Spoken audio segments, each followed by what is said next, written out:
آپ دیکھ رہے ہیں پی ڈی ایم کے 12 نکات حقائق ایجنڈا کا پارٹ 2۔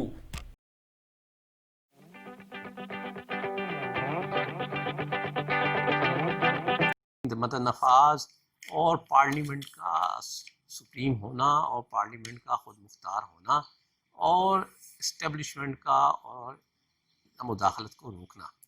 بلکہ اسی میں ایک پوائنٹ اور بھی اس میں ہے جس میں آزاد اور مطلب فیئر الیکشن کے لیے، انڈیپینڈنٹ الیکشن کے لیے اصلاحات، ظاہر ہے اس کے لیے الیکشن کمیشن کی اصلاحات اور الیکشن کے طریقہ کار کے اوپر اصلاحات۔ تو اگر ہم ان سب کو کمبائن کریں تو یہ تعلق جو ہے یہ تعلق بنتا ہے پارلیمنٹ سے۔ اب پارلیمنٹ سپریم کیسے ہوگی؟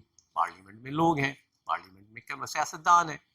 اب ایک نقطہ یہ ہے کہ اسٹیبلشمنٹ اور جو ہے حساس ادارے ان کی سیاسی معاملات میں مداخلت نہیں ہونی چاہیے، بالکل نہیں ہونی چاہیے۔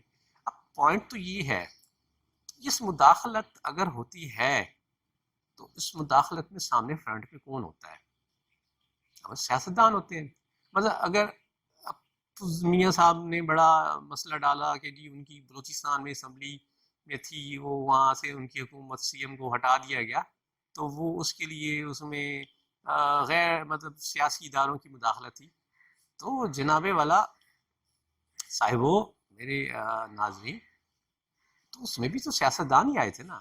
تو اب وہ سیاستدان ہی طے کریں کہ اب انہوں نے مداخلت نہیں ہونے دی۔ جس دن یہ سیاستدان طے کر لیں کہ انہوں نے سیاست اب مداخلت نہیں ہونے دینی، تو نہیں ہوگی مداخلت۔ دیکھیے جنرل ضیاء کا مارش اللہ تھا، وہ 85 میں انہوں نے مطلب اسمبلی کے الیکشن کرائے۔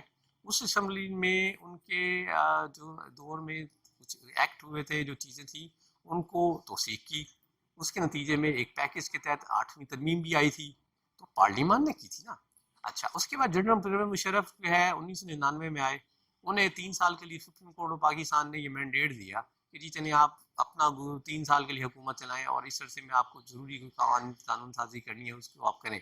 تو ان قانون سازی کو، اس سارے ٹینیور کو سپورٹ کرنے کے لیے پی سی او، پروویژنل کانسٹیٹیوشن آرڈر جو ہے، وہ بھی جو اسمبلی نے توثیق کی تھی، تو نہ کرتی۔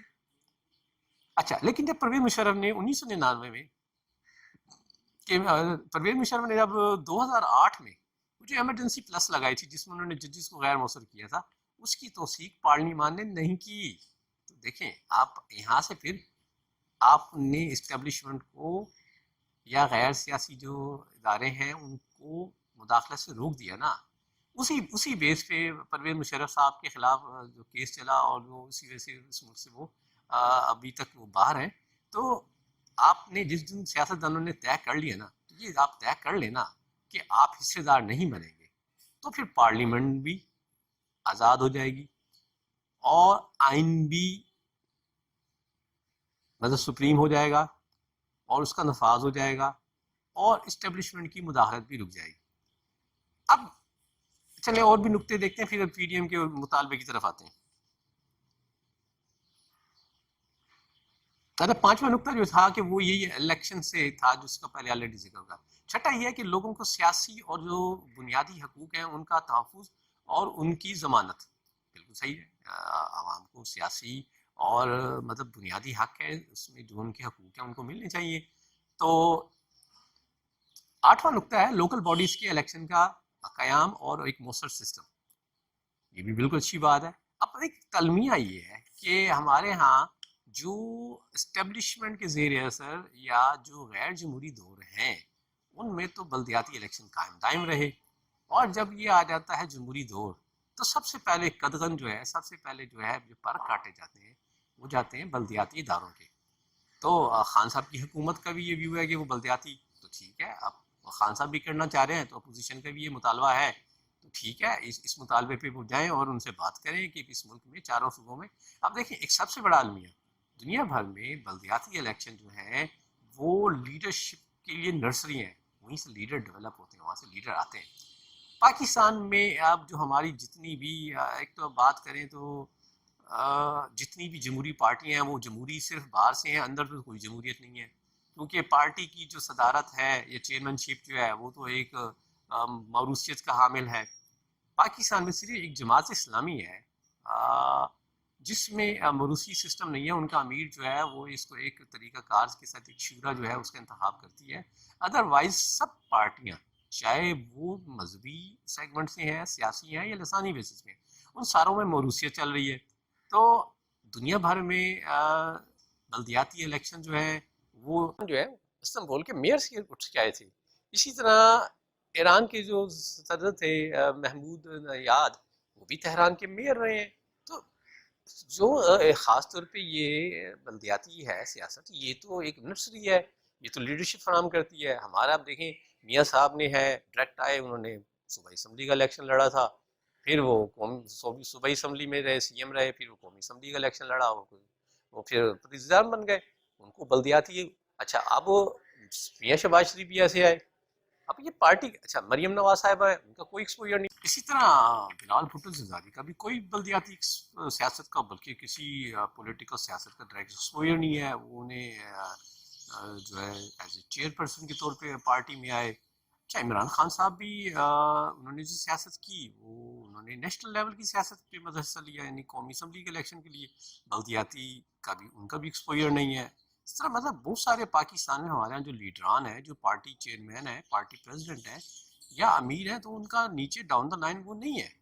تو اب اسی سے سوچ لیں کہ ہمارے یہاں پاکستان میں قیادتیں کیوں نہیں پنپ رہی, ہمارے یہاں موروثیت کیوں اپنی جگہ قائم ہے. اس کی بنیادی ریزن یہی ہے کہ ہماری کسی بھی پارٹی کا جو ہے وہ بلدیاتی سسٹم کے اوپر زیادہ بلیف نہیں ہے.